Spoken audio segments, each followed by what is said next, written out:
Back in 2010, I was in college on an old school video game binge, playing through series like The Legend of Zelda, Silent Hill, and other classics like Shadow of the Colossus and Indigo Prophecy. Basically what I'm trying to say is I had a lot of free time. Well, browsing through GameStop one day in that same year, I just happened to be looking around and I see a bargain bin, you see the $5, the $10, $15 games, and I come across Sonic's Ultimate Genesis Collection. I initially bought this simply to play the original Sonic games. Growing up, I was a Super Nintendo kid, so I missed out on Sonic and many of the other Genesis classics. So upon checking out a number of games on this collection with some friends over the summer, we come across an absolute gem, and that despite being included on this and a number of other collections, is still very underrated and seldom talked about, and that game is Gain Ground.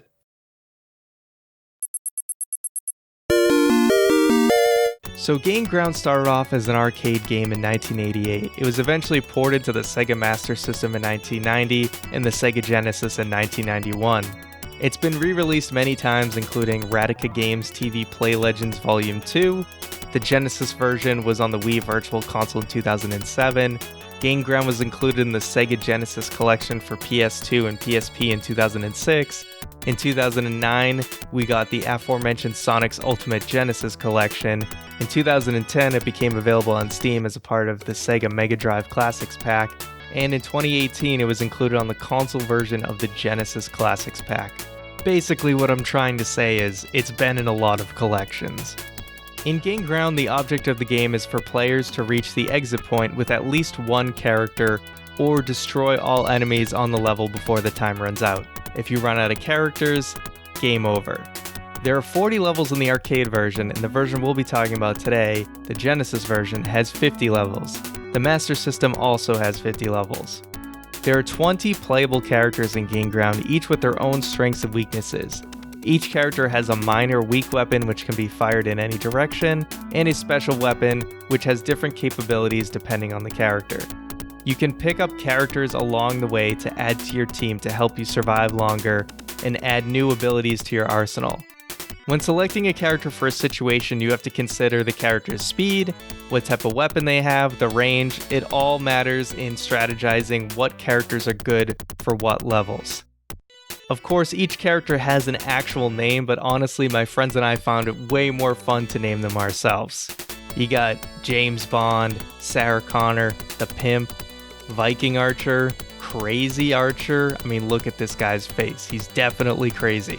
Camera Guy, Missile Guy, I'm pretty sure this guy might be a Nazi. Water Knight, M. Bison.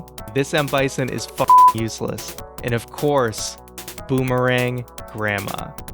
The more you play, the more you'll discover which characters shine in what levels, and why outside of a few niche situations, it's pretty much always Viking Archer. I mean, look at this guy. He can fire in all directions pretty fast, and he can attack people at higher elevations in any direction. It just makes him the most versatile and best character to play. All characters die off of one hit, so you have to really select your spots when moving in for an attack.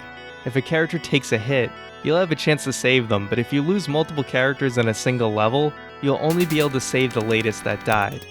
Multiplayer is honestly where this game shines, as it's fun to come up with strategies together. For instance, if player 2 is low on characters, you may want to let them pick up the next few to help keep you both having balanced teams. You also want to coordinate with the other player about which enemies to leave on the battlefield while you rescue additional characters. There's nothing worse than accidentally clearing a level before you're able to pick up the additional characters on the field. On the Genesis version, the 5 rounds consist of the Dark Ages, Middle Ages, Pre-Revolutionary China, Present Day, the Genesis exclusive round, and the Future. There's easy, medium, and hard difficulties. Easy starts you off with 3 characters and you play through all of the rounds except for Present Day.